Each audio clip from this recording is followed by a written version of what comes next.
I want to show you my mealworm production setup over here. I raise mealworms for my chickens and my guineas and my quail. And this is how I do it. I have this 3-drawer bin that you saw here at the beginning. I found that at a thrift store. I think it was $5.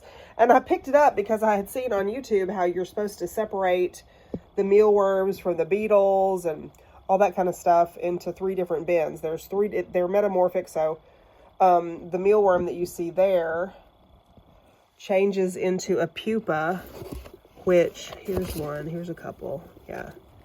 So there's a pupa. Yeah, if my hands are not dirty, then I have, it's probably not a normal day for me. So there's the pupa. So the mealworm changes into that, and then it changes into a beetle, which I guess this one has expired. I will be feeding it to the chickens soon. But anyway, I saw on YouTube how you should like sort these pupa from the mealworms and from the beetles that you can see crawling around in there. And that was just way too much for me. I'm very lazy. I'm not going to do all that.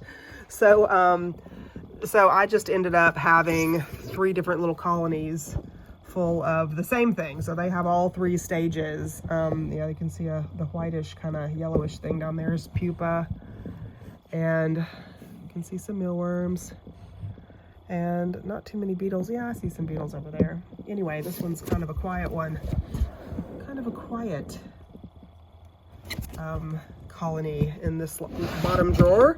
But anyway, this works really, really well. I don't have any trouble at all. They're in rice holes, and they love this cardboard. You can see the paper towel and toilet paper thing, old egg cartons and stuff. They love this kind of thing. They'll be all over it, crawling all under it. They seem to congregate.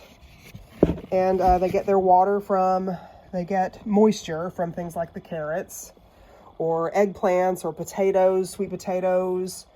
I don't have good luck with something like an apple or a cucumber or something that's too wet because they just don't eat it that often. But anyway, this is so much cheaper than trying to buy those kinds of chicken treats at the store, which I think is more expensive than prime rib if you go by the pound.